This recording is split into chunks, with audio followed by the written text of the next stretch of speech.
Professor Cevolin, ha sentito il Guardasigilli Nordio all'inaugurazione dell'anno giudiziario, diciamo, definire addirittura blasfeme, no, le accuse, le critiche alla riforma che minerebbe l'indipendenza della magistratura.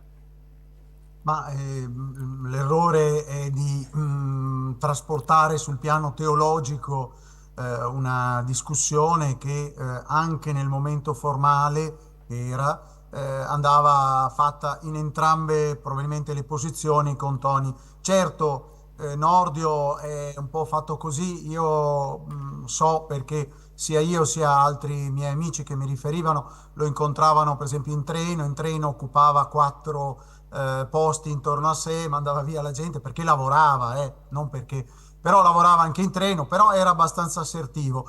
E quindi, per esempio, anche su questa discussione con l'opposizione, Nordio ha detto: Ma pensate a quando voi sarete al governo, questa riforma vi protegge anche voi. Non si ragiona così, mi dispiace, questo è il Nordio, diciamo, assertivo, un po' che ovviamente è anche una forma mentis che gli deriva dal fatto che comunque come magistratura inquirente decideva sulle indagini, sulla vita delle persone, eccetera, eccetera, e quindi bisogna Sì, essere però come non dei è, no, chirurghi. professor Cevolin, no, no, adesso non è per discutere con... Quindi un conto è l'aspetto professionale. Nordio è sempre stato un magistrato liberale, se è Lo noto la so. sua posizione, però lei dice caratterialmente... L'aspetto politico, no, aspetti, politico no, metta. no, no, no, caratterialmente dice, intravedo degli, diciamo, degli elementi di superbia, eh? Ma allora, questa è una caratteristica dei magistrati, un po' purtroppo, Eh. perché Le stavo per dire, anche nel caso si della famiglia, ritengono dei padreterni? anche nel caso della famiglia Nel Sì. Bosco, per ragioni anche di Mm, carattere mm, mm, burocratico, di mm. solidarietà tra gli uffici, così, una volta che si ha nominato un consulente, difficilmente, anche se sta sbagliando tutto, lo si Sì, cambia. Oppure, non so, quando il giudice emette un provvedimento inaudita altera parte, ed è un grave errore spesso quando lo fanno, non lo fanno spesso, giustamente, ma quando lo fanno poi fanno fatica a tornare indietro, anche se chi si costituisce poi successivamente dopo nel procedimento che ha già avuto un'assegnazione parziale, temporanea, inaudita, altera parte, poi deve fare le fatiche di Sisifo per sì, riuscire a rovesciare la decisione. sì. Però è questa la magistratura invece che vorremmo serena, che è anche in grado di cambiare opinioni, inaudita altera parte, non ho visto le carte degli altri, sono stato forse un po' impulsivo a prendere la decisione, vabbè, adesso però la rivedo. Allora, Non lo so, chiedo anche al collega Marco Della adesso Luna arriviamo la sua esperienza anche a professionale. Marco della Luna sulla questione del referendum, no? Del 22-23 di marzo. Pronto? Dottor Versace, buongiorno, sono Franco dalla Germania. Dica. Più vado avanti, più do ragione al generale Vannacci quando dice il mondo all'incontrario.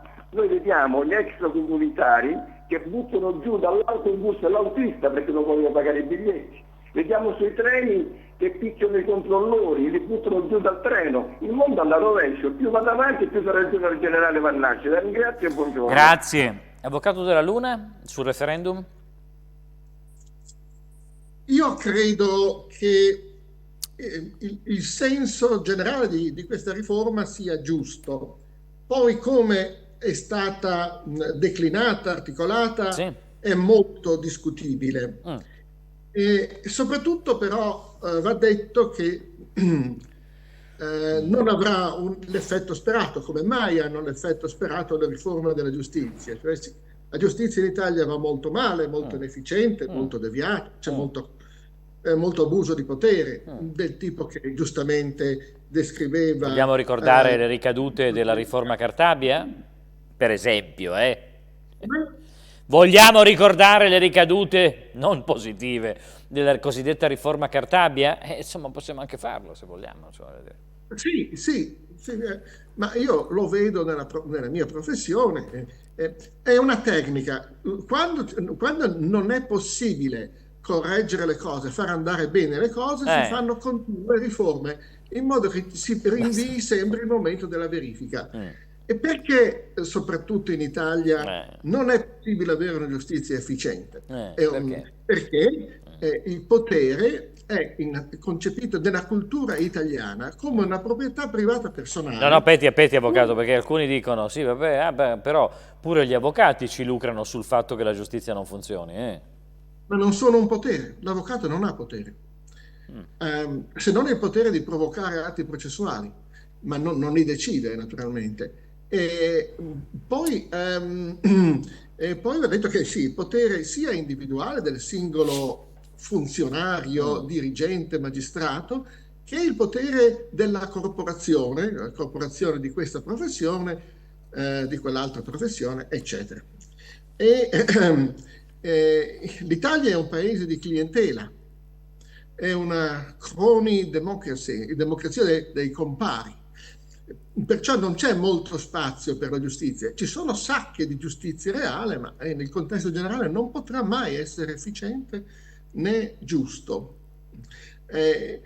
Particolarmente questo si sta vedendo, come dicevate giustamente poc'anzi, nel caso della Casa del Bosco, dove gli organi giudiziari hanno preso un indirizzo, probabilmente l'indirizzo è colpirne una di famiglia per educarne 100 alla normalità, e anche di fronte all'evidenza dell'errore, della forzatura, all'evidenza del danno soprattutto per questi bambini, non tornano indietro. I servizi sociali non tornano indietro. Io ho avuto un caso in cui i servizi sociali falsamente attestarono al Tribunale dei minori che un mio cliente, che ancora non era mio cliente, fosse un alcolista violento, mentre il mio cliente era astemio. Non sono riuscito a ottenere una perizia per accertare che nel suo corpo non c'era traccia di alcol. Non ci fosse alcol, Il Tribunale un muro. dei minori, la Corte d'Appello, un muro di gomma. Alla fine mi hanno dato ragione, però il presidente della Corte d'Appello ha detto al mio cliente: sì, adesso le ridiamo i bambini, ma lei deve ammettere che, essendo veneto, lei è un ubriacone.